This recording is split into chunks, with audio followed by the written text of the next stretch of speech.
Welcome back to Don't Gaslight Me, Jesus, the podcast where we dive headfirst into the books, stories, and moments that leave us laughing, questioning reality, and wondering what kind of twisted genius came up with all of this. Today we're continuing our journey through Dungeon Crawler Carl, Book 3, The Anarchist Cookbook. As we break down chapters 6 through 8, we'll be discussing the biggest plot developments, memorable character moments, dungeon insanity, and all the chaos that Carl, Donut, and the rest of the crawlers managed to stumble into this time around. Whether you're reading along with us or just here to have some madness and settle in as we unpack action, share our favorite moments, and speculate on what disaster is waiting around the next corner, we're glad to have you with us. This is Don't Gaslight Me, Jesus, and it's time to descend back into the dungeon.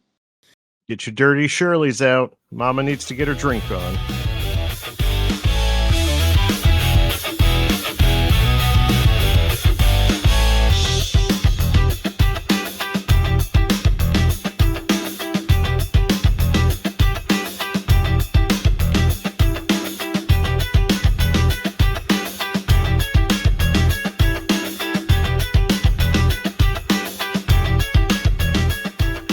The other highlight of our trip was that we stood in line near Weird Al. So, we rode Soren at the same time. Was he performing? He had a show in Orlando.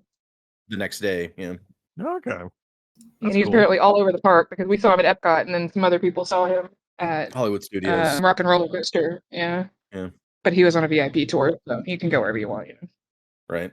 Yeah. They led it was like somebody led this group up to the front of the line as they do, and the kids were like, "Why can't we do that?" And she's explaining, like, "Well, because that costs like $1,000 an hour or something ridiculous. Like, we did not get that." And I was like, "Hey, that guy looks like Weird Al." And then she looked over and she's like, "That is Weird Al." I was like, "No, it's not. That's crazy." And then I went on to Instagram and saw a picture of him from like 2 hours before in the park wearing the exact same outfit. And I was like, "Oh, I guess that is Weird Al." Okay. Wrote Soren Over America. Temporary version of Soren. Blech. Temporary version of Soren? Yeah, it's for the 230th. 230th of what? America. I thought it was 250th, but all right. We missed Whatever. 20 years. Yeah. We don't count those years. I don't count the last 20 years because I'm a real American.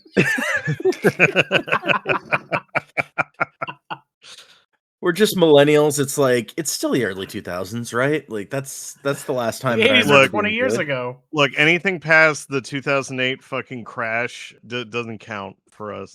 That was when life stopped. Fucking nightmare. The nightmares have never ended. Kind of like this book. I mean, it does end pretty decisively. We're just not there yet. Well, yeah, we're I'm- all gonna die one day, obviously. Decisively. Fair. No, that is a really good simile. That books are like life. Yep, they end eventually. All of them. Eventually, they die. I'm Data, and with me this week is Jennifer? Tim! Mikey. There you go, you bastard. What? I said my name. what I said. We did the chapter 6, 7, and 8. What did you guys think of these 3 chapters? We're now like a quarter of the way through this book. Yeah, it's we're 27%. So we've hit the first quarter. What do you guys think of the book so far?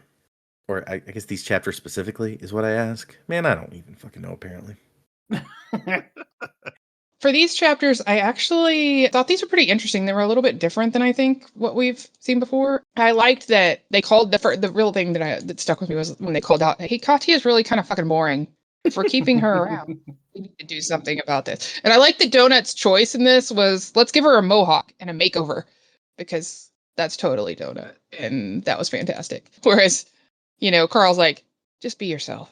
So I love that. I thought that calling that out and realizing that is definitely a problem was interesting, because I wasn't sure if that was like just us, like we're not liking Katya and maybe she's going to get better, but I liked that it was called out in the book. So that part was fun. Otherwise, I liked the addition of the queasy. I thought that was entertaining to be able to see everybody is just going to walk around and puke for a while. So that was fun.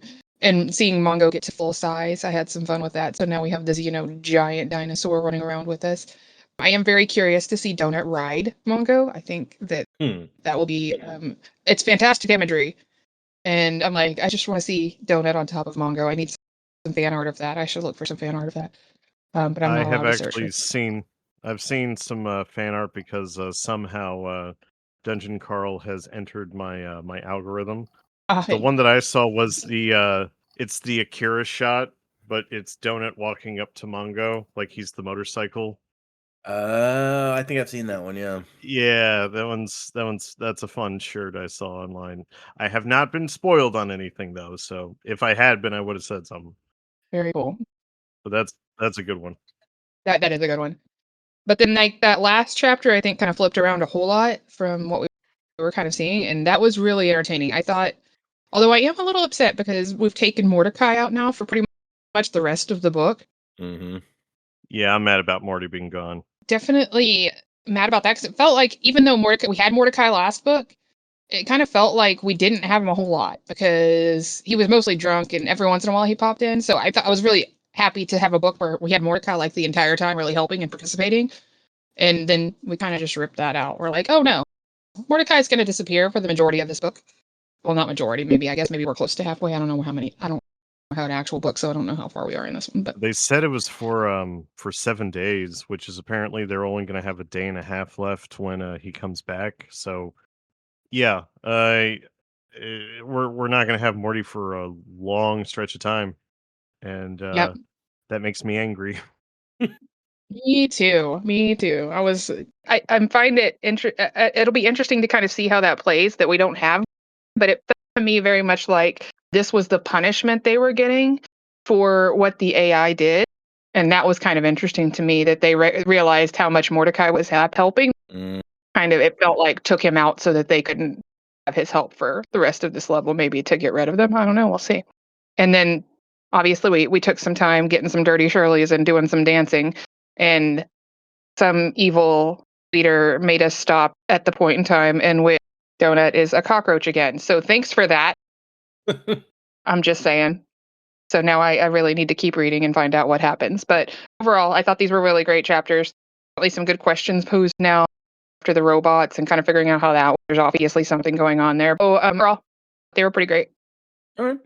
Yeah, it's one of the things that that you said that I thought was really interesting was that the way that they call out Katya and like the things that Zev said about she's not being interesting, that you guys were feeling sort of the same things, because I mean we have talked about Katya and how she's not quite fitting in, not quite being as interesting a character maybe, and then I feel like it's obvious that yes, the author knows that this is the vibe that she's giving off and calls it out here. And Carl's outraged that it's like, this isn't fucking like for people's entertainment. This is real life. Why should she have to, act different, look different to entertain people? Screw that. And it almost feels like we're calling out the reader. What, you guys were finding Katya boring and you want her to change to entertain you? What kind of assholes are you? That's the impression I got off of it, is that it's another one of those kind of gently knocking on the fourth wall things. Yeah. So I was like, did you guys feel called out? We were talking about how like, oh, Katya's, not as interesting. And now he's like, wow, were we dancing monkeys for you people? Hilariously, I do not feel called out. But I feel like that is what this is. I mean, because that is what the whole thing is. So I'm like, it is. I don't feel called out at all because I keep advocating for Katya that I think that she's ultimately being kind of picked on or not really given a chance to like get used to being on this team with them, and they just keep changing the goalposts for her.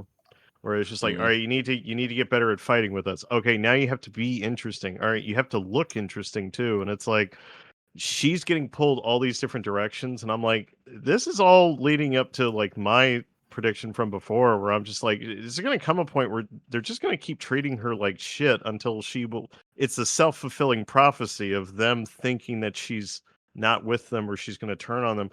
They're going to force that by continuing to treat her this way. So it's still in line with my prediction that they just keep treating her like shit. She's going to turn on them. See, I feel different because I feel like this is like how video game companies will create a problem and then sell you the fix to the problem. Dude writes these characters like he made her boring, and him admitting that she's boring isn't winning me over. It's just like, oh, too. Right? Yeah, that's gonna have. Well, and I mean, we're talking about they are essentially. I mean, because it is like the entire universe is watching you. You are meant for entertainment. That's the premise of the entire book. I don't feel called out because that is happening here. I mean, if you're not entertaining, they're just not going to support you, and you're going to die. Don't be entertaining. I think it's like, more of just like, yeah. It's part of the meta narrative because it's just knocking on the fourth wall. It's not actually like talking directly at the audience because it's really about how they are part of an entertainment industry and they're on a show. So they have to actively think of these things, but they also have to think about the fact that like Katya is an actual human being with feelings and opinions on all of these things that she's being asked to do. So it's this thing where yes, they have to strike a balance, but you still have Carl being here like just be yourself because Carl has augmented how he looks and acts, but he hasn't done it with like the intention of being more popular. It's just as a person evolves and is on this show and they continue to like build up their skills and everything, the personality kind of emerges from that. Forcing it, I don't think is the right way to go because I don't feel like they forced it a whole lot with Donut and Carl. They just kind of are the way they are. They play it up a little bit, but I'm with Carl on that where he was just like, just be yourself. Like eventually Katya's qualities will shine through, and I think that's where like he was coming from there. Well, and I think she kind of said it herself. She was I think it was Carl who said. I think it was when he said, "Just be yourself." She's like, "I don't even know who that is." So yeah, that does make it harder. Yeah, so I think that's entertaining. That maybe we'll see Katya grow into herself a little bit and kind of figure out who she is, and maybe that'll be interesting. I'm hoping. Or it'll be a very tragic event when she dies. You know, we'll or see. that. Yeah, one of those two things. Or both. I mean, true, it could be.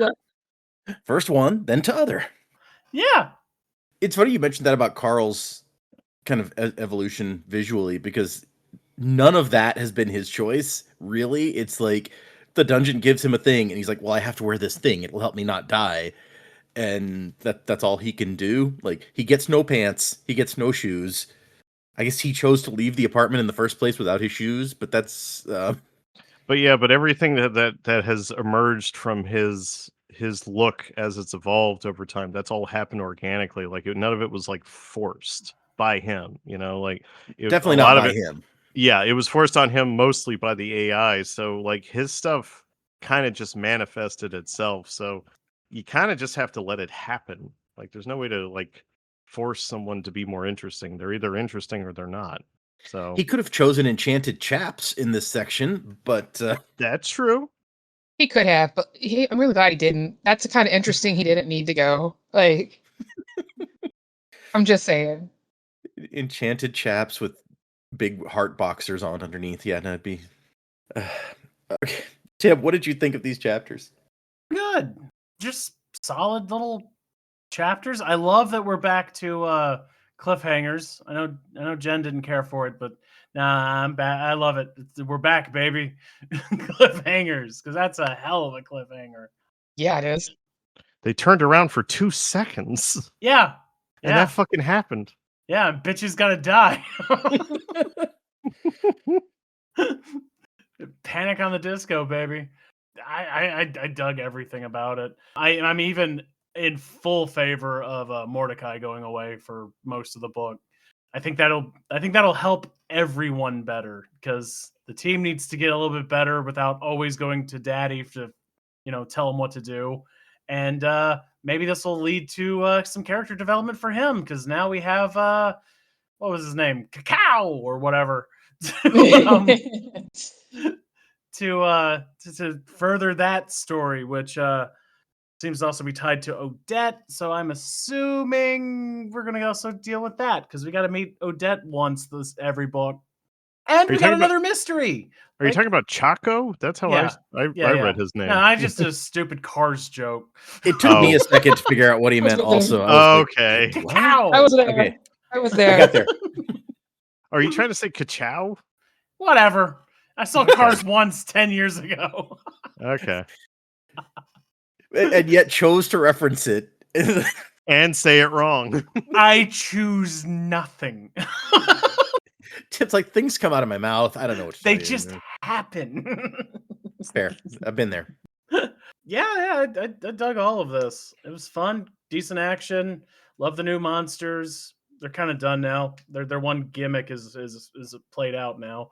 But Yeah. I mean, I don't know. Maybe not. Maybe we can lure people into a group of these things so they can get sick. That'd be fun. Yeah, dug it. Love Mordecai being gone. Love the Anarchist Cookbook. Love everything about that. Like every damn thing about that. I think that's Mordecai's book because he's not here. So I think he started the Dungeons Anarchist Cookbook. Yeah. I'm in. Love it. Speaking of this book, as opposed to the last one, we got to the name of the book pretty quickly. I think it was the final episode last time. We learned what Carl's doomsday scenario was. Yep. Yes. Now we have it. It's his big present, and it's the thing from Mass Effect 3 where all the different civilizations before you have tried to defeat the Reapers. Now you have to add to the book and use the book. And hopefully, if you don't survive, you at least allow the book to move on to the next person. Yeah, don't fuck this up for the next person, Carl. Yeah, Carl, you fuck up. No, seriously, the fact that he has to hide it and act, I'm like, this fucker. Yeah, that'd be a moment where it's like in Legend of Korra, where it was just like you had the broken chain of the avatars, but it was just like, you fucking idiot. Yeah, he's gonna lose the book too. Yeah, because it's more interesting for the main character to be like, we will give you this ancient knowledge that has been passed down. Like, I dropped it in water. I'm sorry. I don't think he's losing it in this book, but yeah, he's definitely losing the cookbook at some point. I also love that it looks exactly as described, and in the little image on the top of the chapter looks exactly like the hardcover that it's in. Yeah, it's cute. It's a little cute touch. I loved it. I don't think that I picked up on that. That's true. Yeah, interesting. I have to pause for a second to say that I'm still pissed off about that in Legend of Korra. It just is lazy writing. To not have all the avatars? Yeah. It's not like you cannot write it so that, yes, the old avatars are there and they can provide information now and then, but it won't like overshadow what's going on, because Aang, they literally did that with Aang. In Korra, it's just like, nah, get rid of him, whatever. I'm years later, I'm still pissed off about that. No, I'm still mad about it too. That there was no way to fix it. That's just permanent. But I guess the consequences need to be permanent for them to mean anything. We have to get rid of the sarcophaguses in Stargate SG-1. They turn you evil. Yeah. Tim was a little annoyed by that. Just write better. Tim was so annoyed by that. Oh, we can't use this magical healing technology because it turns you into a fascist. Oh, well. Well, okay. I agree. Okay. It was too early in the series because we discovered them in like episode 1. Actually, we discovered them in the movie, I think. Yeah. So it's too early in the series for magical box that heals all wounds to come in. They had to do something. And I think that the episode that they made that illustrate, like, you see it happening to Daniel gradually, I think they did a really good job of showing the effect of it and being like, oh no, we shouldn't do that. But it hurts the Goa'uld, because now they're evil because they use a box. Okay. That's so stupid. Just stop using the fucking box. You don't have to write them using the box. Okay, I wasn't thinking about it from that perspective. Yeah, that was the thing that annoyed him about it, was that are the Goa'uld evil because they're evil, or are they crazy and evil because the magic healing box is making them crazy and evil? Magic healing box makes you crazy. Yeah, evil. it's space heroin. Like they use the space heroin, and that's why they're evil. No, they're just that's how they are. Guys, don't ruin this. Yeah, okay. Fair. I'm slightly less angry at what they did in Korra now that we know what the next series is going to be about, where they're just like, no, we just nuke the entire world and start over. And I'm like, okay, no, that is lazy writing, where they're like, we don't want to be bound by the depth of lore in this universe, so fuck it. We want to bank on the same fan base, but we don't want to be tied to the stuff that they left behind or that they love. So nah. Oh, Star Trek in the Burn. I actually have only watched a little bit of Discovery past, was that season 3 where they go into where she goes into the future? Yeah. I've watched like the first 2 episodes of season 3 and I was very put off by it, and I'm just like, maybe I'll come back to this later. I hate that's where everything is now, and is now left because there's no more Trek for a while. Yeah, I didn't watch any of Academy. I also have not watched any of Academy. I was kind of already checked out of the franchise, except I've heard for some positive Strange things, New though. Worlds. Strange New Worlds is fun. Yep. Yeah, I'm gonna finish that because that's got 1 season left, 2 seasons I think left, so. whatever it is. And they're doing fun and interesting things and good characters and stuff.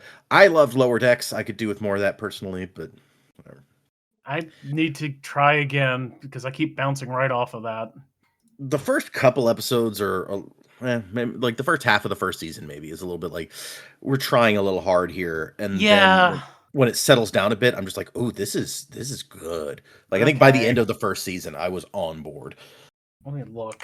How far did Which I with get how in Lower short Decks? these seasons are, it's like okay. Yeah, I didn't get far into Lower Decks. I got to Moist Vessel, which is the 4th episode. The name of that episode is just I can't with that. I had to watch Lower Decks. That no. I was so done. I was like, I gave it 4 episodes. This is not good, and I just left. I'll try again, but yeah, I bounce off of that real hard. I don't blame you. Although I think Moist Vessel is not a terrible. It's not saying moist. Wet Vessel. That's not better. Okay. We've gone down that rabbit hole part. Mike, what did you think of these chapters? Oh, I don't know, man. I didn't read them. No. I enjoyed them. I did not enjoy them as much as I enjoyed the ones on the previous episode because of I don't like the idea of them Professor Xing Mordecai again. Because in the last book, he was drunk most of the time, as Professor X is known to do. No, but what I mean by that is that every X-Men movie had to take Professor X out because he's like such god tier. He stops the plot. If he's around, he stops it. Yeah, if he shows, if he's there to continue feeding people information, then he's there. But then it's like, but he's just serving the purpose of Professor X in the books, which is he's a voice in your ear to both give you encouragement or information or intel. The guy in the chair. Yeah, exactly. And I was looking forward to that in this book, and like now it's Mordecai's role is now being taken by a book, and I'm okay with that in theory. It's just the idea that he might be gone for the majority of the book kind of pisses me off a little bit. So, but that isn't to say like I hated these chapters. No, a lot of fun stuff happened. We already like really covered like the stuff with Katya, so I won't touch on that anymore. But it was really nice to see Elle, the old lady again. Yes, like, that was interesting. To reconnect with one of our friends from like the previous, and she's got her faculties back, which is interesting. So there are in fact classes and races that you can take that will help you. Apparently, it changes your personality a little bit. How much it does, I'm not sure. Like, I would love to think that this old lady was this hard drinking, like psychedelic using nomad lady from like the 60s, and she now has her faculties back, and now she's just back to being that hard drinking woman again. And I loved it. I loved every bit of that. I'm like, I really hope that she's around for at least a little bit, because it's a lot of fun having a character like that. She was a breath of fresh air. Nothing against Katya. Whatever they're doing with Katya is on purpose, that she's kind of growing into herself a little bit. But Elle is just this fun little wildfire of a person that I would actually love to be around for a bit. So that was fun. And it's cool that we may run into more of the characters from. Oh yeah, Amani's here. Yeah, she's her Elle's bodyguard. So, and we'll get more information on what happened to the brothers. So yeah, like everything that's opening up. I wouldn't have put on my bingo card that I'm looking forward to meeting the Meadowlark people again, but I'm looking forward to meeting all the Meadowlark people again. You wanted Mecha Grandma, so maybe one of them is, There's still hope for Mecha Grandma, even if it's a boss, because you never know. There could be a Mecha Grandma boss. That's true. Yeah, there absolutely could be. And it's funny because we get introduced to Elle right around the same time that they're talking about, Katya needs to be more interesting. Mm-hmm. And I'm like, this is the kind of character that Zev wants in the party. Like, this is the entertaining character. Yeah. Although they also hated the old people back in Floor 1. Yeah. And thought they were boring. So, a little patience here, guys. To be fair, so did we. I mean, yeah, they're fucking awful. They're cancer. But get rid of them. But cancer, you can get better and live sometimes. One got better and lived. Wow. You heard it here first, folks. Old people in stories are cancer. No, old people are cancer. Wow. Just digging. I didn't throw anything at that one. The only thing I'm digging are graves for the old. Oh my gosh. That happened.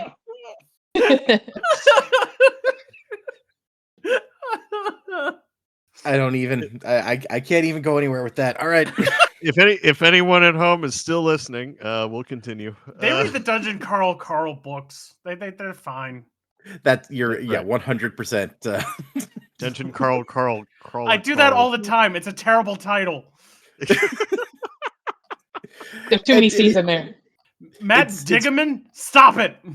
It's funny because you are not the only person who's expressed that opinion. It came up, I think I mentioned before, while we were at the convention, and I went to the panel, the Dungeon Crawler Carl panel. Yeah, you did mention. Yeah, and somebody's just like, and he's just like, well, people say this, and somebody asked him about it, and he's just like, I mean, who sold a bunch of these books? So... Yeah, but it wasn't on the title, my man. Right? The title didn't do that. Remember, though, there was once a successful band called Hoobastank. So, True facts. I may have owned a CD there. Just saying. Name, as long as you're memorable, that's what's important. Name 3 songs from Hoobastank, Mike. Yeah, how memorable were they? Hey, to be fair, I had that CD and I can't name a song from Hoobastank. Yeah, I can't name a song either. I just Googled it and I'm looking at their top songs and not one of them's fucking sticking out to me. No, the name was the only thing that fucking stuck. Well, and but you remembered the name, didn't you? I remembered the name. There you go. Partially because these song names are so generic. Like The Reason, Out of Control. That's the big one. The Reason. That was the big one. That was the one that was the number one, I believe. Yeah. Yeah, it's like AI created song titles. I like that one of their top songs is from the Sonic Forces High Res collection in 2017, and it is called Fist Bump. I have not played Sonic Forces, but now I kind of want to just for Hoobastank. How often does that one song come up in this game? I'm curious. Okay. It's like what was it, Breaking Benjamin in Halo 2? Yeah. Yeah. Just give me the butt rock in the middle of something. Okay. Well, let's move into these chapters then. Yeah, 3 chapters. Yeah, sure. Why not? Unless Mike had anything else to say about the chapters. No, not particularly. Like we pretty much covered everything. I just wanted to mention Elle because it was really nice to see her again, and I love the upgrade that she's gotten. She had a total glow up since the last time we saw her. For me, and maybe it's just like you said, it's kind of like a wishful thinking thing. But for me, I'm like, this was her personality. I buy that this is what she used to be like. No, yeah. I felt like that was really her, and that was cool because I enjoyed seeing that. Because it's not like Carl changed all that much switching to primal or anything, and I don't think that the changing of the races would change your personality all that much. That just feels like a... Nah, I think that goes with a lot of the themes of the book so far about trying to keep your humanity. Oh, like losing your humanity? Yeah, I think that absolutely is part of it. I think that's actually part of the reason why Odette is how Odette is that she is no longer human. She's some kind of crab thing that's not even a crab thing. She's even pretending to be a crab thing. Like There's nothing left of her. So I fully believe that when they say that what's his face changed when he changed his species. Yeah, because Chris. I forgot about Chris. Yeah. I think that's I think that goes with the themes that we spoke about a few episodes ago. Nature versus nurture. I mean, genetics change. Just saying. Yeah, what if your nature changes? That's okay. Anyway, Oh, it's like that that terrible Strange New Worlds episode where they all become Vulcans. Okay, yeah, that was personality. Her personalities change drastically. Hey, I like Strange New Worlds, and I agree. There are some dog episodes, and that I like Strange New Worlds. That was not a good episode. No, that's not a good Trek episode. Well, and also, and maybe it's just the overall Trek fan in me, but I'm like, this is an insane thing to introduce this far back in canon. That you can just change somebody's genetics and make them a different species off the cuff real quick. How would that have changed many things that happened in the future? I don't. This is why you stay away from prequels. Doing prequels. You gotta be careful with those because you can change time, and you can't change time. I'm just saying. Doesn't make any. But then you move forward, and you don't do prequels, and you get the burn. So yeah, they really fucked everything. It deserves to go to sleep for a while. I think so. We need to have some sort of canon reset or anyway. We're not going down that again. We've already Star Wars and Doctor Who. It's time for a break for all of them for a bit. Come back later, stronger. And Marvel. Doctor Who could probably use another break. Although there was some buzz about like J. Michael Straczynski becoming showrunner for Doctor Who, and I was like, okay, I would be on board with that. Which I did sign the petition for, because I was like, shit, I'm kind of into that idea. Yeah. I mean, he's not British, so I don't know that it's even anyone would allow this to happen. That where he was like, "But I do live here, and I can't work here." So yeah, I just love JMS Babylon 5, one of my all-time favorite. Still haven't finished it, but I want to get back to it. Also, his autobiography is really fun and kind of insane. Hell yeah. How many things how many industries he is like kind of soft banned from because he will not like take shit from people. It's incredible. Oh yeah. Okay, these books or this book. We start out on the Banshee at the Banshee station, and we're gonna fight these cornets. I think is what it says they're called. They're skinless rabbit things. Red cornets. Kind of deeply disturbing. Which we find out when we see the tooltip about them. It's like, yeah, these are real things. They're not usually skinless. We just did that because it's fucked up. Thank you so much, AI. It'd be great if they screamed too. It's like the screaming's extra. We threw that in for free. I mean, they do a sonic attack. That's like, yeah, that's them screaming, yeah. And we're talking about poor Vernon. That was so horrible. He was saving up money to buy his wife a new house.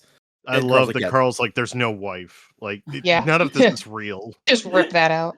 You assholes, they're in a fucking show. Don't you know that yet? It's like feeling bad for one of the hosts in like Westworld, and it's like it's not real. The only feelings are yours, so cut it out. They like that. Yeah. But then that's the question though. Your empathy for these characters, like, does that make you less human? Like not having empathy for these things, even though that their backstories may be made up, but they believe them. And yeah, lack of empathy just keeps getting bigger and bigger the longer you have it. That's also losing your humanity, which again goes all the way back. But so yeah, there's themes. There's themes to this.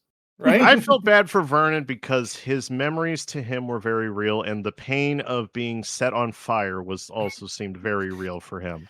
That was definitely real. Yes.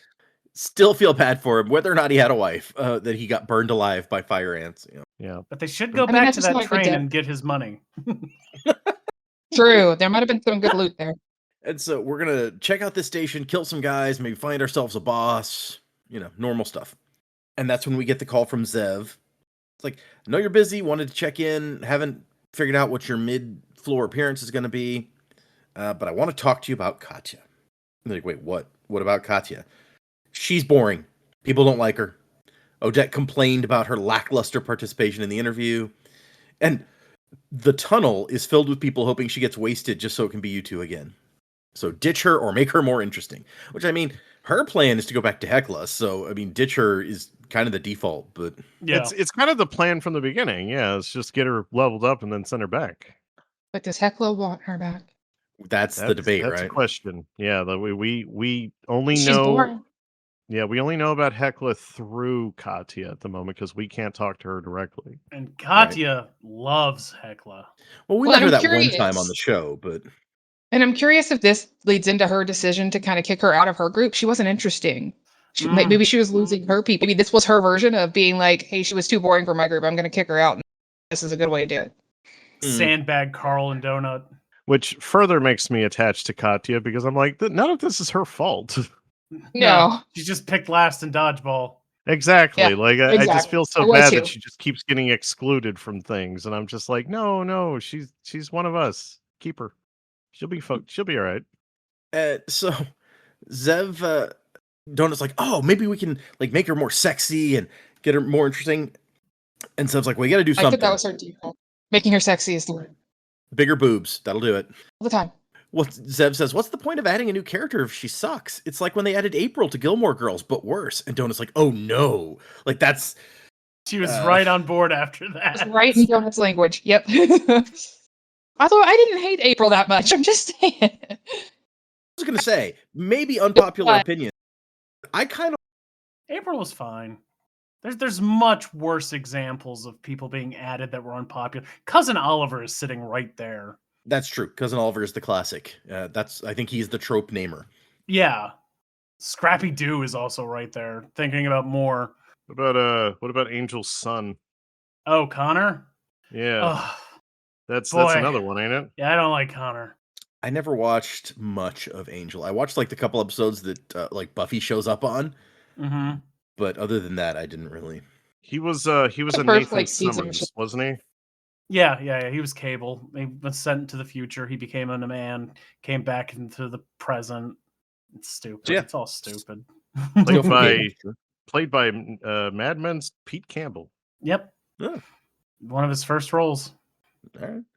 No, sorry, now I'm looking through the Cousin Oliver TV tropes page because why wouldn't you? I mean, I haven't looked at it in forever either, but that's the one I would go for is Cousin Oliver. April is mentioned in here. Because I always go back to it. I always think about the anime tropes where you have that character in the show where it's just like, why are they here? What are they adding to things? And then they have their little arc where they're just like end up becoming one of the best badasses in the show, but you just kind of have to give them a second to kind of catch up to everybody else. And I feel like that's Katya. Like, yeah, and she'll get there. Now I'm also on Cousin Oliver TV tropes. The film live action for Cousin Oliver. The even numbered Indiana Jones films have Cousin Olivers. Short Round and Temple and Mutt and Crystal Skull. That's true. Yeah, absolutely. Oh, and the Blues Brothers 2000 thing is called out. That's actually the at the top of the page is the Blues Brothers too. Which that's fair. Yeah. I think on Gilmore Girls, they never gave April a good story. Like the story they put around her was that they didn't give her much to work with. No, that's why she was not. But popular. that was true for a lot of late Gilmore Girls anyway. You're not wrong. Well, and then you can't hate anyone more than you hate late seasons Rory. No, the worst is like the mini series, the follow up that they released, and there I'm just like, Rory, what is wrong with you? Which I only watched one episode of. I could not get it. That was so. And it was horrible. You ruined the entire series by trying to prove that you're trapped in these circles. Like, what was the point of that? It should have never existed, and that will make me angry. Yeah. Like, why did Rory need to follow in her mother's footsteps? We didn't need that. Yeah, okay. I could also talk about Gilmore Girls for a while. Let's continue. This is a preview of our other show where we discuss the Gilmore Girls. I haven't watched that in like the whole series in a while. That could be a fun. Same. I haven't seen it in like 10 years or so. I think I have the box set on DVD somewhere. Anyway. No, we do. She's an art history professor, not a circus poodle. If they don't like her, they can suck it, Carl says, which I like Carl's take, but yeah. Zev's like, well, if they don't like her, you'll get less views and less fan boxes and sponsors and stuff. So maybe this is important. And Carl's like, you can't just expect someone to change like that. And Donut says, sure we can, watch. And then says, you need to grow a mohawk to Katya. Maybe get a catchphrase. And like flat out. Like she had any idea what they were talking about before. I was just like, okay, that's one way to do that. I love that she says the catchphrase worked really well for Carl, and then he says it and immediately regrets, like, oh crap, I forgot that was the catchphrase. God damn it, Donut. And Donut tries to be at least a little diplomatic about it. Like, Katya's like, is she saying that I'm boring? And Donut's like, no. She's just, let's get you a few more followers, give them something to latch onto. And she's like, well, I don't have almost 10 billion followers. I've never had this many. And Donut's like, oh, you poor thing. Oh, no. Sweetie. I have over 700 trillion. It's cute that you thought that was a lot. And then the time comes to fight the... I mean, it's funny that's not a lot. Like, more than the population of the Earth, rookie numbers. The time comes to fight the Red Cornets, who are like rabbit things that went underground and lost their sight but developed echolocation into an attack. And it renders all of them queasy except for Mongo, who just gets to tear into the rabbit thing. And then they have to call Mordecai, like, what the fuck is this? Why are we all puking? He's like, oh yeah, like auditory attacks do that. You can't even like put in earplugs, it won't help. It's better than the rabbits that do the brown noise and you poop yourself. Yeah, let's not fight those. Let's not. And his advice is just keep letting it happen until you get resistant to it. Like, you build up a resistance. It's like, oh, great. I like that they just do that, because I'm like, I don't know that I can handle that. I hate throwing up, but... Yeah. We got to get resistant to throwing up, guys. And it's like, okay, that sounds like that was hell forever. Yes. I don't even know if they said how long it took to do that. Whatever time it was too much. I would just be like, let's just get off this fucking level. How about that? Yeah. It says it took them a few hours. So. Oh, God. Hours of puking later. He's like, I've already thrown up. I long ago threw up everything in my stomach, but you still have to go through like the dry heaving and no. What would have been great is like they get the resistance and it's like now you just feel like just kind of like you have a little bit of acid in your throat, but you don't throw up just all the time. It's like, that's not better. That's not. Sometimes throwing up is the better. Yeah, right. I do like that we're training the second chance spell, the clockwork triplicate spell, which makes sense. If Mongo's immune, put up some robo Mongos and they can just tear into these guys. Hell yeah. And then she starts raising the bunny things from the dead to use them with the second chance spell. And it's like, we got an army of a bunch of them and then sent them into a room full of them to start a big fight. It's pretty cool. Also, we discovered that the first rabbit they fought was holding like a vial with some gold, a little bit of gold liquid left in the bottom. And we discover later, or the theory is that it's like drugs? That this dungeon's big on giving some of the mobs drugs, ain't it? It's a way to control. Yeah. Whatever gets you through the day, you're a skinned rabbit. Like, what else are you gonna do with your time? I guess you need something in your life. You need something. You need a little bit of relief, I guess. And don't get me wrong. If I was in this dungeon, I might turn to drugs. But we also find a big room with some giant robots or automatons in it. They think it's going to be a boss room, and it's just like an empty room with some carts and some big robot things. And it's like, all right. Yeah, when we found those things and they were inert, I was like, is the battery thing going to come into this situation? And it did a little bit. Just a little. Yeah. We've just talked about how these automatons use these batteries. I was like, oh, look, we've set it up. We're going to turn them on. No, we blow them up. Yeah, just blow them up. Yeah. That's a Carl move. I was like, what if they're really useful later? It was better safe than sorry, I guess. Because I mean, you don't want them turning on and attacking you. You don't want them turning on, and what I'm hoping is that with the pieces, we get to build our own robot. So that'd be fun. Yeah, we already got a dog dinosaur. We don't need a robot. But then an old lady could sit in the robot and be Mecha Grandma. That's right. We could get a Mecha Donut. Oh, there you go.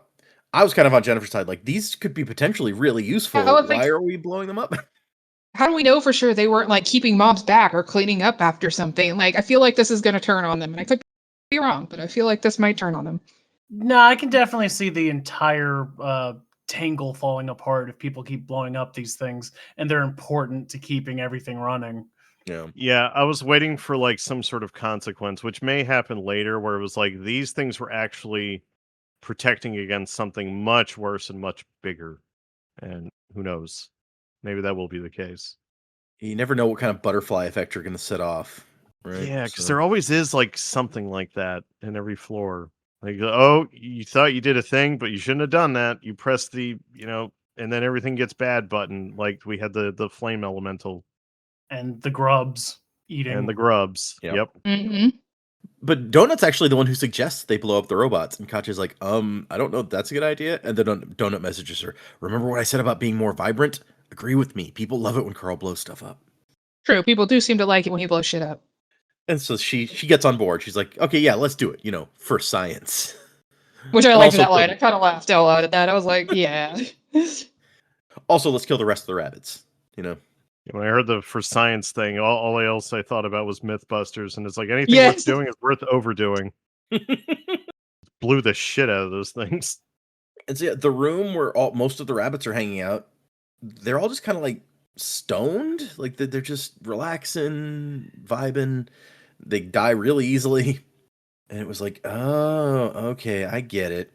They get on the trains, they go to a stop where they get off, they get their drugs, and then they teleport back here. And when they come down, they get back on the train again. It's all making sense. Any average night in New York in the middle of the night, on the subway trains. I gotcha. I gotta go downtown and pick up my drugs and then come back. I'm also a 8-foot tall skinned rabbit. Don't ask questions. No, it's all good. It's a melting pot. The city's a melting pot. We get a message from Batista, who gives us the important information that A, Amani is looking for you guys, and B, Desperado clubs are located on station numbers that end in a 9. If it's a transfer station and it ends in a 9, there's a Desperado club. No, that's the Vanquisher. No, if it ends in a 1, there's a Desperado club. Yeah. So already we're seeing the benefits of having friends crowdsourcing some of this information to try to figure this stuff out. Meanwhile, Katya is trying to develop a new outfit with Donut's help. And that's when Carl says, just be yourself. And Donut's like, that's terrible advice, Carl. She's a doppelganger. It's her job to be someone else. And Katya has her things like, I don't really know what being myself means. I never really did. Which is just sad. Sad. She's also very sad. Do it anyway. She cool, depressing, cool. The thing I thought about too was that what did she worked in museums or something? She was an art teacher. Yeah. Okay, yeah.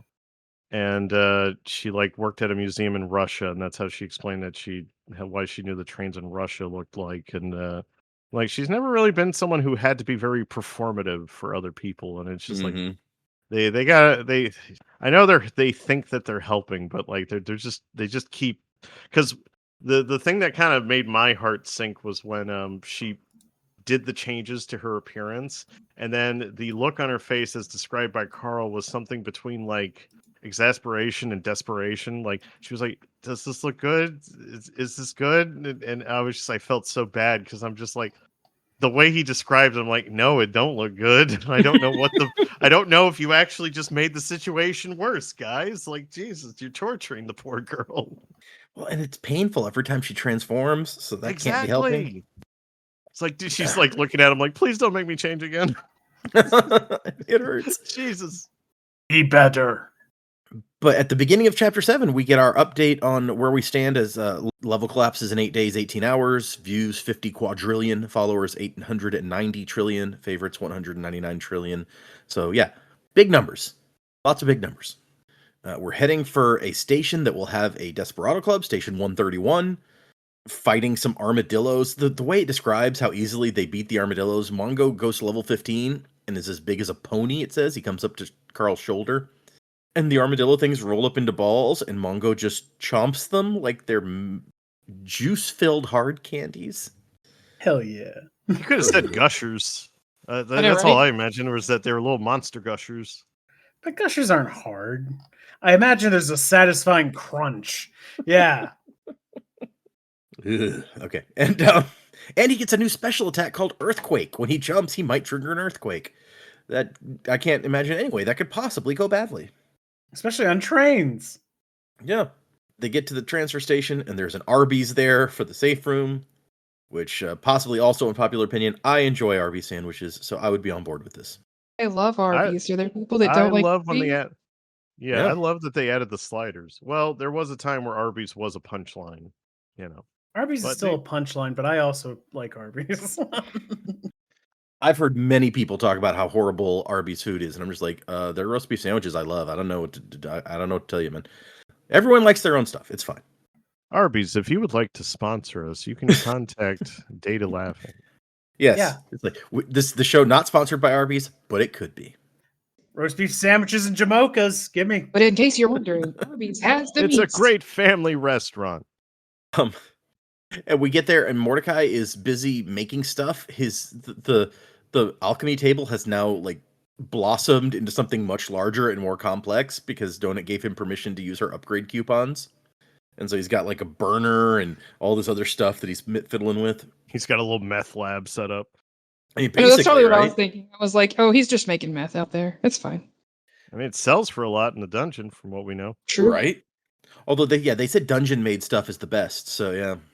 And Mordecai has his own special, like, named potion that he makes for them, Mordecai Special Brew, a potion designed by a shifty changeling who has a tendency to kill those who count on him the most.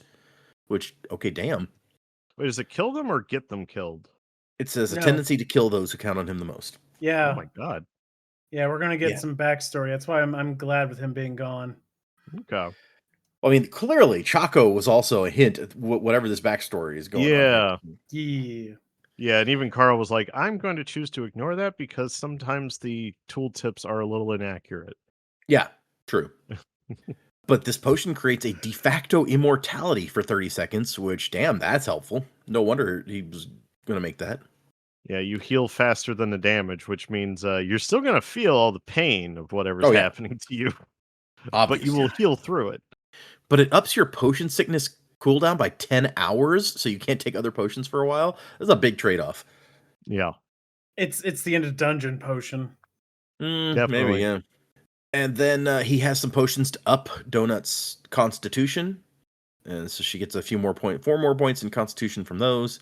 And we find out that you can hit NPCs or enemies with a potion, like in a ball, and it'll affect them. And he's like, yeah, it'd probably work on Mongo too. So you just fling potions at people. It will not work on other crawlers. I love the idea of poison grenades. That sounds fun. Oh, yeah. Or I can think of all sorts of fun things you'd be throwing at people. Yeah. You will not be lobbing balls at me, Carl, Donut said. My word, do I look like a Cocker Spaniel to you? Burn Cocker Spaniels. Oh, yeah. And Carl gets a new determined value skill potion, which is like his third one or something. And it helps him see how rare his items are now.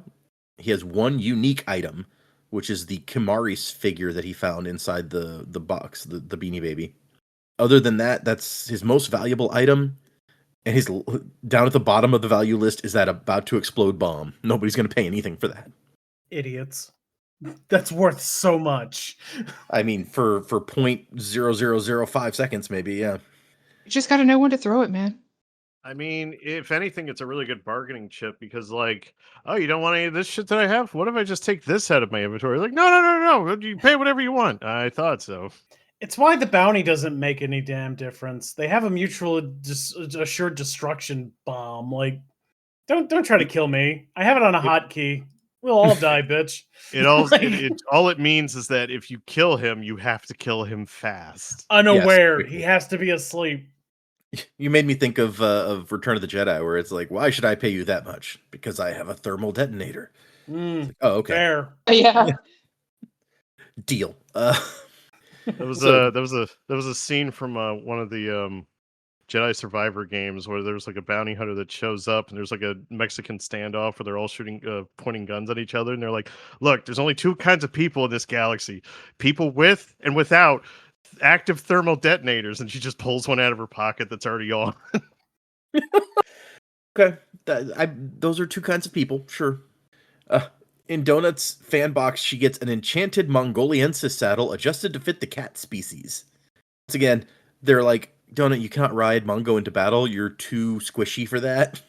And he's a frontline fighter. I want to see it, though. Right? Also, the saddle like clicks into place. It's like a Lego or something. It just like clicks on there, and Yeah, it's just game code. It's just you don't got to strap it on. It's just it fits him. He has it equipped. Yeah, Mongo's not even real. Like it equips like armor. You know, you don't got to worry about how it's on. Mongo is as real as you want him to be, kids. Mongo is appalled. And then Carl opens his box and gets the prize carousel, which is like a little game show hosted by Chaco the Bard, who is a Carolycos, which I had to look up and is like, no, that's actually a thing. Not a real thing, obviously, but it's a winged werewolves are real. Mythological thing where it's like, yeah, some wings. It's a wolf with wings, essentially. They were a big problem in Scotland until, they actually had the police come out and take care of the problem. Oi! No Chaco more your winged wolfery. Chaco has a microphone. Winged wolfery. That is such a... Yeah. And so it's been voted that Carl gets to pick his own prize as part of this game show. And as he's explaining there will be 9 prizes, he goes, oh shit, Mordecai. And Mordecai yells out, you motherfucker, and then uses his frog tongue to throw a chair at Chaco, which Carl says this chair is going so fast and hard that it would have shattered this guy's skull. Except that we're in a safe room. You can't attack people in a safe room. Yes. As soon as that happened, I was just like, Morty, stop. Calm down. Morty. He gets naughty over his head and then disappears. And Donut gets a message that he is on timeout for 7 days.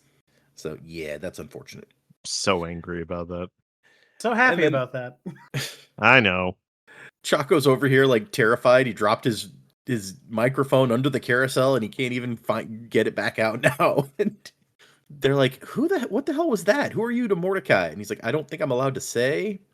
He was not too clear on. I'll tell you the only way that it changed things now is that we now don't have a character that's going to be in the story for a while. So instead of, hey, I now remember this conversation I had with Morty a little while ago, will now be, hey, I just read in this book a little while ago how to deal with this. The book that Mordecai wrote. We don't know if he did. I mean, he am making that prediction hard. I think he's going to at least have had a contribution to it. And that'll be a reveal for near when we get him back, where he was just like, the book. Don't tell anyone. Yes, I know. He can't say anything. Yeah, he can only just kind of look at it and be like, all right. I think the big reveal will be if we get. I think we will get a reveal though we'll get a passage and it'll say Mordecai and be like, oh shit, he did have it. I mean, Carl would notice that for sure, right? Yeah. Yeah. And Chaco's just like, man, that guy sure knows how to hold a grudge. It's been hundreds of cycles. Why is he even still here? Guides get out faster than anybody. And then it's like, okay, we gotta go to. We get a warning from the AI. This isn't Dr. Phil. Pick your prize. And so we see the 9 prizes, but very little details. The first prize is 2 potions. What do they do? Who knows? And he's just fucking Mordecai would have been helpful right about now, wouldn't he? Shit. 500 bombs. It's heavily implied that all of this was to troll Mordecai, is what the implication is here. Yes, to troll Mordecai and also to troll Carl, since there are some very specific things to him on this carousel. Yep. Yeah, and people knowing about Morty being there, like, is it implied that Odette had part of this? Like, was partially responsible for this? That's my assumption, yes. I think it is pretty heavily implied, and we'll see when we get there. Yeah. Prize 3 is 2,000 books from Earth, which includes 50 Shades of Grey and a Canadian phone book that Carl can spot. A 1965 Harley-Davidson FLH Panhead Electroglide, which he immediately recognizes as belonging to his father, who, when Carl accidentally knocked it over and dented it, had beat him so bad his underpants soaked through with blood. What a guy. Jesus. Yep. Just one book called Best Laid Traps, and Donut goes, is that porn? I'm kind of disappointed we don't find out now. Another book, this one has an anarchy symbol on the front. Some enchanted chaps, and Donut goes, Carl picks those. Chaco, he picks those. He's like, no, Carl has to make the decision.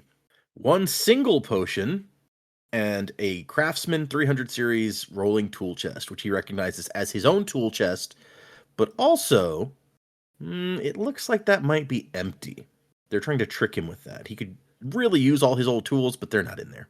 Yeah, it's a trap because he remembered it having stuff on top, and the top drawer can't close properly. And he's just like, there ain't nothing in there. These fuckers. Get the chaps, Donut said. Katya, tell Carl to get the chaps. I love how invested she is in those.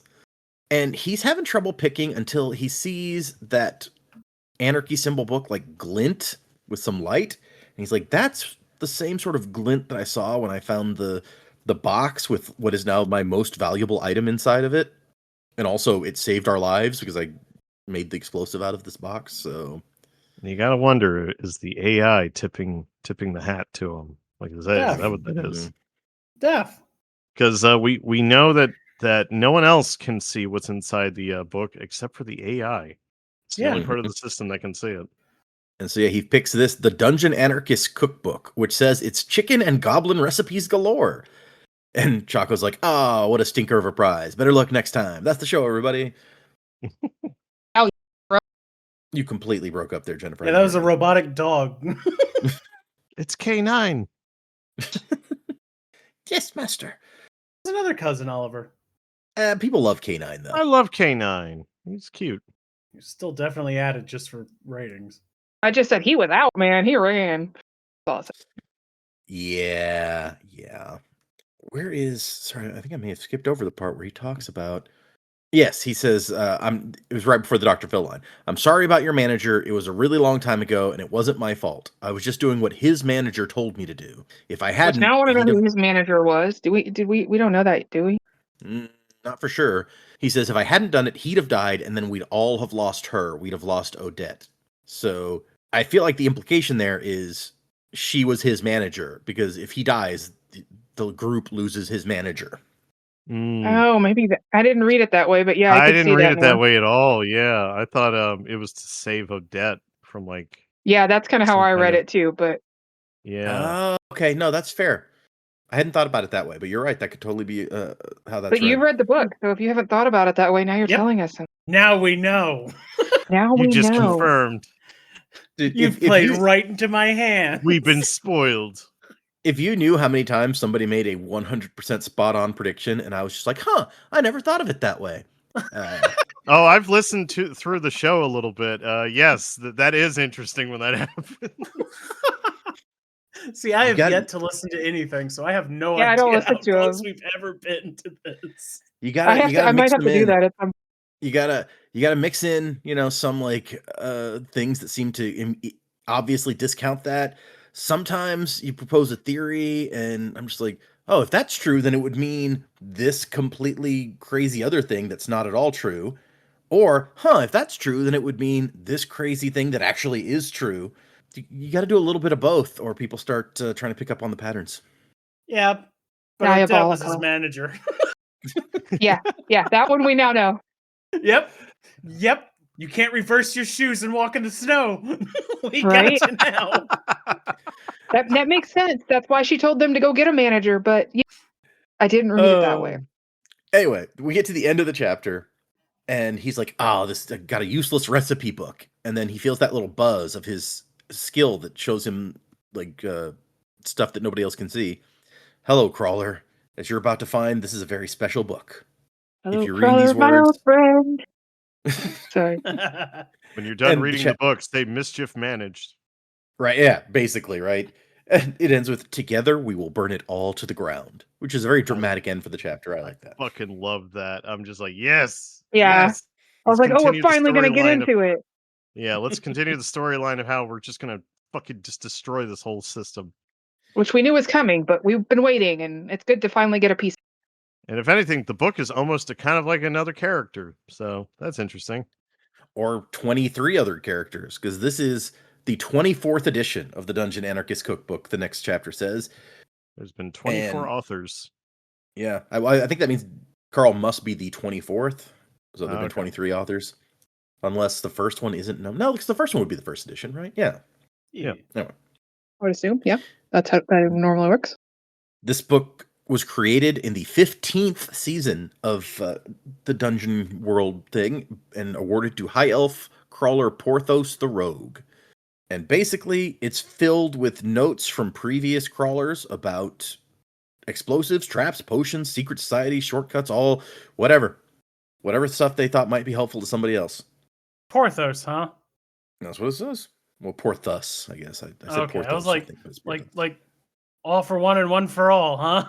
I'm pretty sure that's the clear. Yeah. I didn't like catch illusion that that until they're you said making. Porthos. I was like, oh, that's stupid. I love it. Which I love the Three Musketeers book actually. So Yeah. the sequels get a little weird, but I love the Tim, Mickey Mouse version. Tim, it's clearly a reference to Archer's dog in Enterprise. I don't know what you're talking about. It's portobello mushrooms. Oh, okay. Yeah.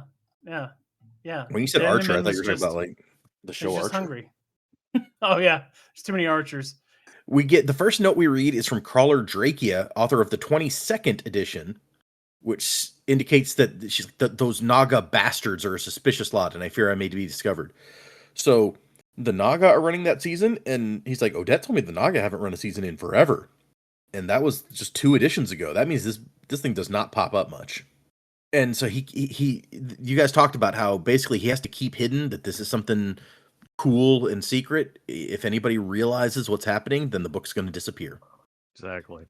Only the system AI is it's invisible to everyone but the system AI. Which I think may imply that maybe the AI made the book originally. It's an interesting thought. Because all it said is that it was initially awarded to Porthos, and I'm just like, well, then who's the originator of it?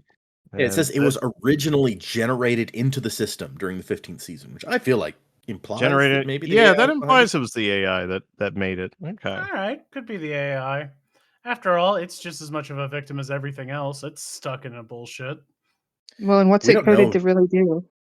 We don't know who generates the loot, I guess, if it's not the AI. Like, are there programmers sitting somewhere like, this loot would be funny?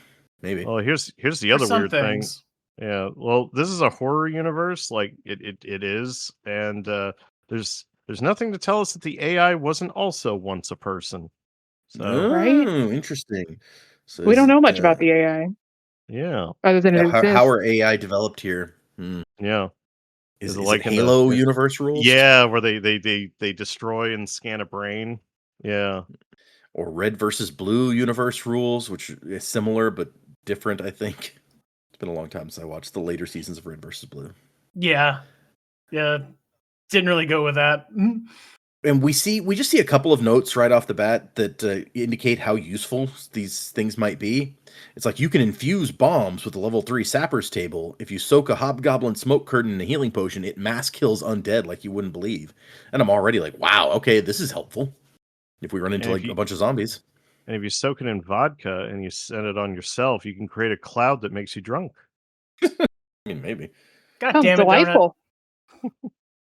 We get the evening message, which is nothing terribly interesting in that one. There's some issues with the train systems, and some lines will be down up for maintenance, but don't venture out onto the tracks because they'll start running again any moment. And so they decide to go to the club. Unfortunately, Katya does not have Desperado Club access. What did you guys do to get a pass? And Carl's like, we'll talk about that some other time. Bye. The babies. We killed a bunch of babies. The babies. And they meet the Clarabelle, the crocodilian door guard, the bouncer again, and she suggests you guys, since you're on the top 10, you might want to pay for some security. Not sure that helped much. Not at all.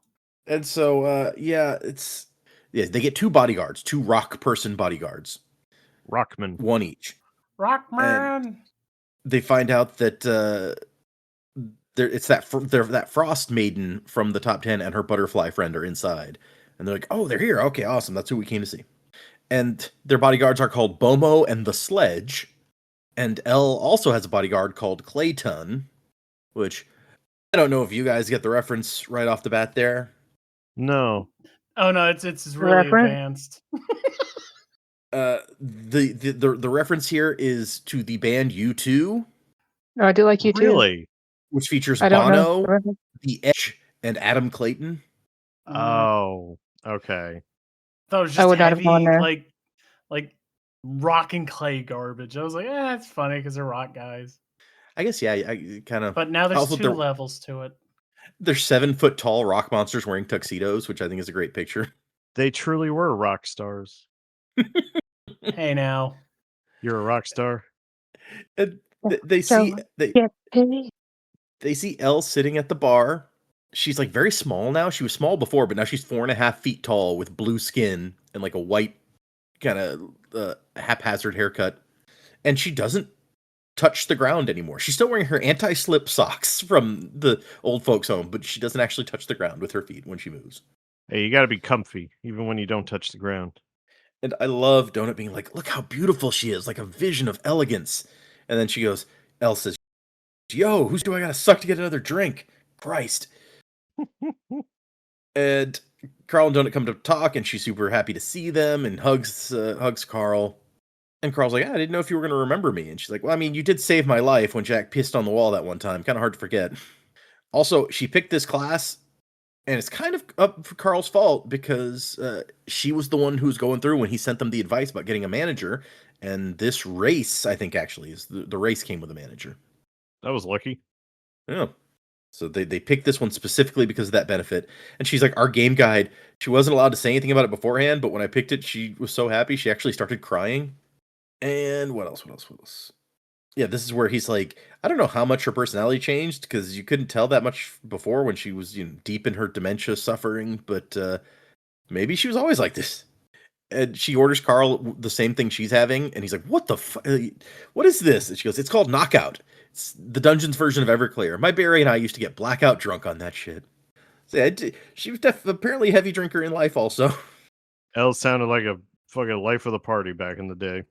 And now she can be again. The best kind of grandmas are the ones that can do DPS and tank some damage.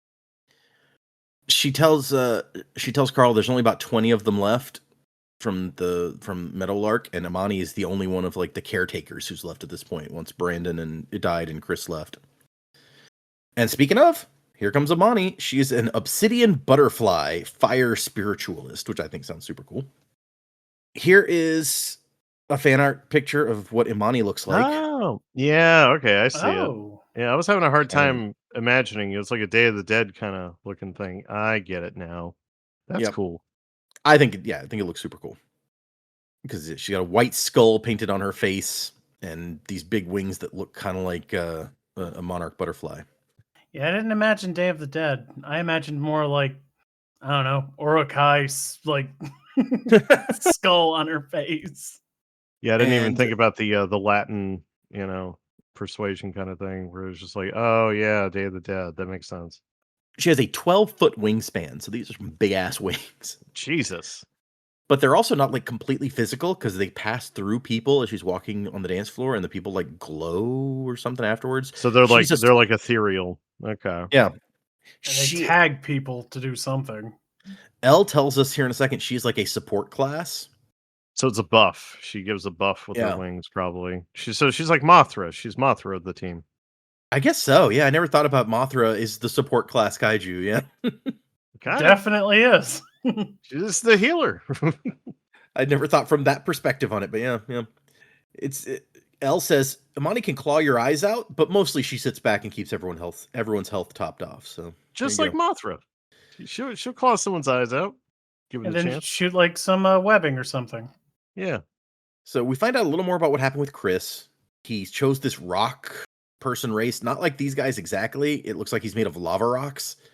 And a couple of days after his new race, he started to like seriously change. It was like there was like a delay in his personality change, and he wanted to go and reconnect with Carl and Donut. He said that they were aggressive, and he respected that. And he kept insisting you were just south of it. I don't know why he thought that, but Brandon wanted to stay close to the stairwell. And then Henry got pulled into an alleyway and banged a succubus, which ended up giving birth to thousands of little goblin monsters called shade gremlins. I was like, holy shit, we glossed right over that. That's horrifying. Right? All with Tuesdays. We have now learned that anytime you pull out your dick, something bad is about to happen. Yeah. No sex in the dungeon. Keep it in your pants. Well, there's just the piss, that was the demon, and then Carl, that was a nuke. So keep it in your pants. Yeah, no, for sure. Yeah. Data has nothing to add. No, I'm just like, you make a really good point. I hadn't thought about it from that perspective either, but every time somebody's penis comes out, there's bad shit going down. Yeah, it's just like Name of the Wind. When you see if you see a lone tree on the cover of something or in an artwork, that's a bad omen, and the dick is the tree. The dicks are the bad omens of the book. It's the oranges in Godfather. Yes, exactly. Like too much air in a balloon. Like putting too much, like a balloon, and something bad happens. You see, the way that you get from one point to another without actually going there, and I'll fold over this piece of paper to illustrate. If you put the pencil through the piece of paper, you've now ruined that piece of paper. It's true. You have. I hope nobody was using that. Yeah, this has something to do with wormholes. I'm just not sure. But before they can get into like a conversation, there's a big commotion on the dance floor, and they turn around, and Donut is deep red in health. Her cockroach skill has activated, saving her from dying. Her whole front is covered in blood, and a human crawler is dying on the floor with blood geysering from a slash in his neck. And then a single skull forms above Donut's name, and that's the end of the chapter. So she got a player killer skull. Very dramatic end. Very. I love the cliffhanger. That was actually a really fun. It was almost like that whole thing read like an episode of something. It was great. Yeah, I think that did end up being a nice little bite-sized chunk that went together. For next time, we're doing another 3 chapters. So 9, 10, and 11. Let me put that in our chat. I always forget to put that in. Nice and easy. I like 3s. Next time. There you go. But in the meantime, let's do some predictions. What do you guys think is going to happen as we progress through? Like I said, we're 27% of the way through this book now, so just over a fourth of the way. What is going to happen in the back 3 quarters? Okay, see, predictions. My brain wasn't there yet. Well, first of all, I think we're going to find out somebody was trying to kill Donut for the bounty, because I think that's fairly obvious. Not sure who, though. That'll be interesting. Is it somebody we already know? Or just somebody... I mean, they did get warned that people were after them because of the bounties, so I think it's somebody we don't know. So I'm going to go with that. It's somebody that we haven't run across. And we keep getting more and more, because now we've got Chris, or whatever his name is. I'm not sure is a friend or a foe at this point, but he's something. So lots of people that we need to run into again. I don't necessarily think this one's going to be that. So we're going to kind of find out what happens with that. And I think we're going to have to learn to be more careful from that, because people are going to be coming after us. And we knew it was coming. I think it's been kind of brought up several times. We just hadn't seen it yet. So it's interesting that we're finally getting to see that and to see how that's going to play out. That there are definitely many people who are going to want that bounty, even though how many of them are really going to survive long enough to get it? Yep. Well, is it really that useful if you think about it? I mean, money. People see money, and they're like, yeah. Yeah, and it's a question. It's a question of how to be more careful, because, like, he sent Donut onto the dance floor with both of their bodyguards, and she's still the one that somebody went after. Yeah, I think the thought is she'd be easier to get after. I don't know if that's necessarily true, but maybe it is. I think Katya would be, but she's not in the low health. Yeah, luckily she had just recently gotten a higher constitution, but still the person did enough damage to nearly kill her. That hurt. Yeah, one-shot her without the ability. Without the cockroach thing, yeah. Yep, for sure. So I think we're going to see that play out, and then in some way we're going to have to be more careful, and we're going to have to do without Mordecai to help us out a little bit. And that'll be interesting to see too, because Mordecai's done a lot of the higher level thinking for us. So we'll kind of see how that plays out. I think we're going to start getting more and more information out of that book that's going to possibly lead us somewhere, maybe to some kind of group that's behind how he got this book. I think there's got to be like a bigger group. We kind of seen that with our cart pushing friend. I think there's a bigger like rebellion out there somewhere. I don't know that we'll get to that in this. I guess we'll somewhere down the line we're going to figure that out and start going that way. But I think we're gonna start getting. We kind of mentioned this, but getting more in contact with groups and becoming a bigger, maybe not like actual party, but like group wise, staying in communication more with people like Batista and obviously Amani sitting here with, and maybe start seeing more working together than what we've seen in previous books. Try to solve some of these and get further along. To know like how that happened in previous dungeons. Did we ever see that? Like groups working together, or is this like a new thing? Or is it like man for man before? I don't know. Question. Yeah. Yeah, like humans have always been like band together and fight the evil, right? But maybe other areas were not as. No, just a random thought. But I think, yeah, that's kind of where we're going to go. And for this particular dungeon, I think we're just going to start looking at more of these different lines. We kind of talked about looking at one that wasn't a color. So I think in the next chapter, we'll kind of a resolution of this situation. And then we're going to go check out what these other lines mean and try to find that staircase with probably some more grinding. Nothing too crazy in the next few chapters, I don't think. But at all certain how this book is going to end. I haven't kind of put together an idea in my brain yet, other than obviously we'll find a staircase in the next. Like, how we're going to do that, not real sure yet. Maybe there's a mole man lives in all these tunnels. I beat the mole man. It would be good if we found a staircase. Yeah, that would help a Yeah. little bit. We need a staircase for sure. Do you have any thought on what these non-colored lines are going to be like? I don't, but I think we are going to finally explode one so that we can get a key, because I still want that key, man. I want that key. So I'm not sure what I think is going to be on them. I think we still need to see a neighborhood boss, which we haven't seen, right? So that would be nice. And I think we'll find that by, I'm still thinking we're going to have to explode one of these trays and get the key. We're going to follow that path, and I think we'll find some new information. I don't know. Okay, fair enough. Explode some trains, sure. I don't know. I have no clue. That's good to know.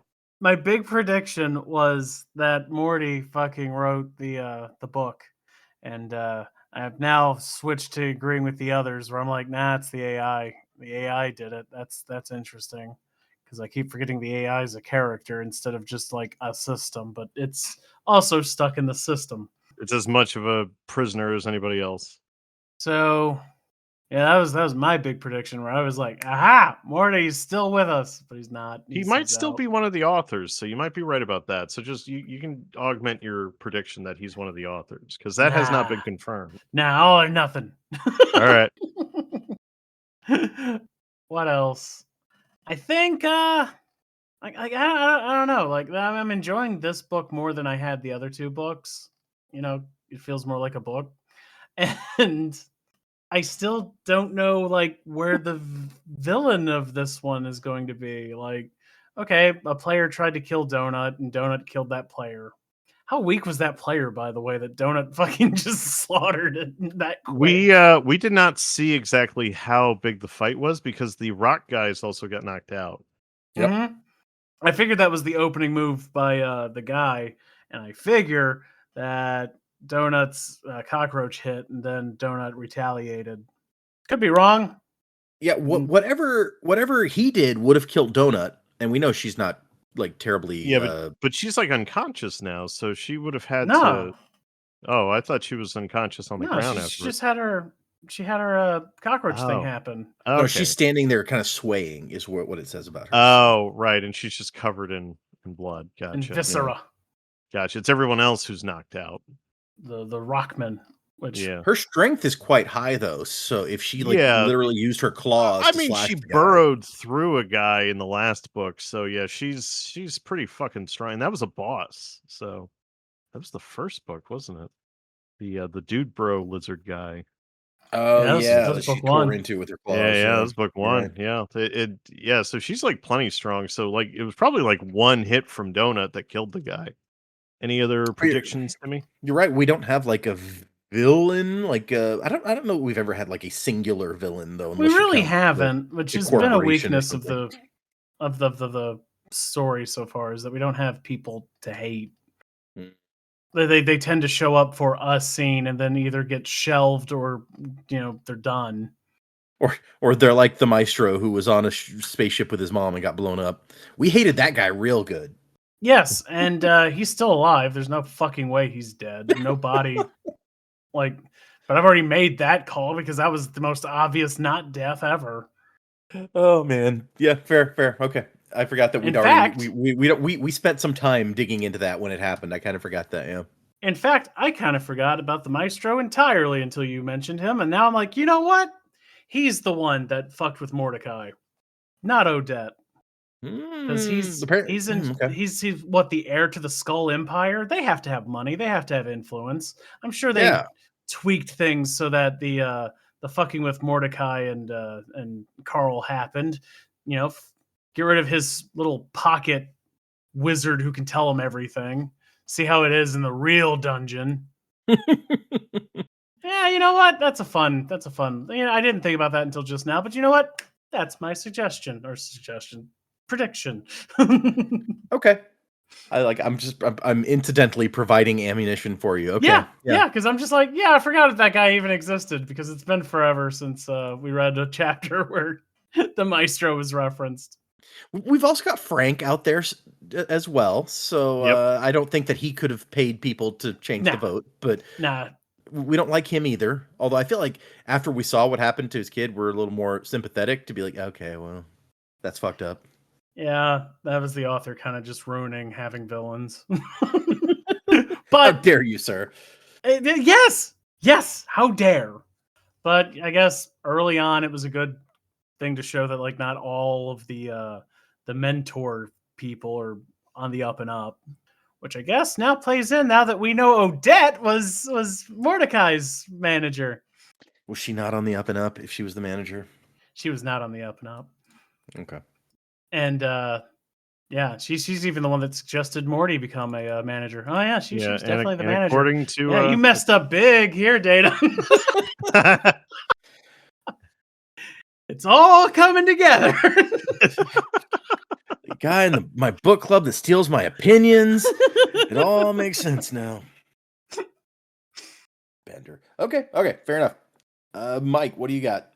I got that the immediate next thing that is going to happen is that we will have a kind of murder mystery / trial kind of thing that's going to happen, because the thing that they're going to have to do is they're going to have to prove that Donut is not the person who started the fight, because otherwise they are going to lose their Desperado Club privileges, because Donut did a murder.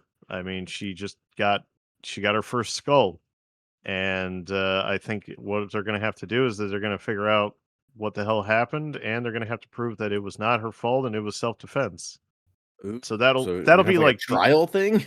We'll probably have like a security thing where they'll be like, "Hey, we're gonna have to revoke your thing," and it's like it was self-defense, and then like we're gonna have to like have them bring up the surveillance and shit, and then we're gonna learn something about the person that did the attack on us, and that's gonna lead into our next plot point. That's my prediction for the immediate future. I'm not saying that that's going to be the next couple of chapters. It's probably just the immediate thing that's going to happen next, is that they are going to potentially lose their Desperado Club privileges, and they may have to talk their way out of losing it. So that'll be like a thing, not like a trial, but like they will have to talk to the security people and be like, "Hey, we didn't start this. Someone came in and attacked us. And we paid for your security, and your security fucking sucks." So who knows? Maybe the Desperado Club will compensate them for their trouble. You don't know. I don't know. But they are going to have to deal with the fact that she just killed somebody for the first time. So that's a thing. And I'm hoping that we hang out with Elle and Amani for a while. And I feel like there are going to be some unofficial adds to the party for a little bit, so that'd be fun. That would be nice, although I don't guess we're in the Desperado Club, so we're not like in the same physical location necessarily outside of the club, so it'd be hard to that is true get but together. The thing is, though, is that I don't know what's going to happen in the Desperado Club here, because one person attacking them, and it's fairly busy, because like it always is. We don't know if there's still other people in here that are going to try to kill them as they try to leave. So that's true. We could turn into a brawl. Yeah, because the whole next chapter, or maybe next 2 chapters, might be the escape from the Desperado Club, because we have no idea if like my prediction could happen, or it's gonna be a fight out of this place to get out of it. Like we don't know what's gonna happen. All hell could break loose right now, and they got to fight their way out, or it's a full-on bar brawl where everyone's just fighting each other. Okay, that could be fun. Like, we really haven't gotten to fight with other people very much at all, so that could be kind of cool. But like, I'm not saying like like you said, like they're not here in the same physical location when they leave, but it would be fun to have them for like a period of time. So that'd be fun. Hmm. So yeah, we'll see what happens there. As for what happens when they leave, obviously they have to pick up Katya and then like continue on. It would be nice to get our first boss fight the next couple chapters. So I'm hoping that we get our first boss finally. Yeah, we haven't seen one of those on this floor, huh? We haven't even really gotten a hint of one, and then we kind of got blue balled by going into a room, and it's like, all right, boss fight, let's go, get psyched. Let's get pumped up, and then you walk in there, and it's just like there's some robots that are sleeping. Oh, It's kind of the second time we've had that. That was also where the janitor people were inside the train. Yeah, like, they walked. That's a different room. There's something in there. Yeah, that's true. They're just sleeping janitor guys. When was the last time we had like a real boss fight? Like it was last the book. roller skating bear in the last book, because that's like the first half of the last book. While that is one of the last boss fights, the last good boss fight was the pile of swine ball. That's the best one we've had, and it's the last whole group one versus it, and that was forever ago. Because because you wouldn't consider the Vine circus thing. That wasn't good enough. We didn't fight. Yeah. It was more of like it was the fight was like how Doctor Who fights people. Yeah, where, he outsmarted the problem. Which the ball of swine was like that was with Meadowlark. That was way yeah. That was the last great boss fight we had. I like the fight with the bear, except that Donut wasn't there because she was unconscious at the time. Oh yeah, that's right. Yeah, he was doing that to get back to her. Yeah, I'm trying to remember what boss battles. Yeah, Ball of Swine, I think was the last one in book 1, and then I mean, I love Dude Bro Lizard Guy with all the gains. Like that was a boss fight that both of them were there for, and it was a pretty good one. Yeah, the big finale to the last book was taking out the mayor and all that stuff. That was mostly just bombs. Like there wasn't no fight. That was like literally bombs. Yeah, we didn't fight anything. So yeah, Ball of Swine was the last real big, good boss fight we've had. I think you're right. I think it's time for us to fight something big. Okay. And what's bigger than a train? A ball of trains. A ball of train. Don't worry, sending more trains. It's the Rat King of trains. Of trains. All the trains are tied together at the caboose. Train King. Train King. Does it have a crown? I mean, if you wanted to, but you're just not going to see it. There's too many fucking trains. You can't see the crown. Yeah, okay, fair. All right, well, I think that's going to wrap us up, y'all. We don't have any new emails or anything this week, so nothing to go over there. All right. If anyone would like to send us an email with your questions or comments or death threats or whatever you want to send, the address is dgmj@mail.com. Send it to us there. If you want to leave us a 5-star review on the podcasting platform of your choice and send us a screenshot of that, Mike will award you an achievement for your trouble. And it will be amazing or horrifying or both. Or it'd be like a little story. It is often a little story. Yeah. You never know what it's going to be, and that's the best part. So thanks, everybody, for listening. Remember, we're doing 3 chapters again for next time. So if you're reading along, chapters 9, 10, and 11 are what to read. And we will leave you with our Mordecai wisdom for the week. You motherfucker. I don't even remember what else he said in these chapters, but that was the wisest thing by far. Hell yeah. Good luck out there, crawlers. And kill, kill, kill.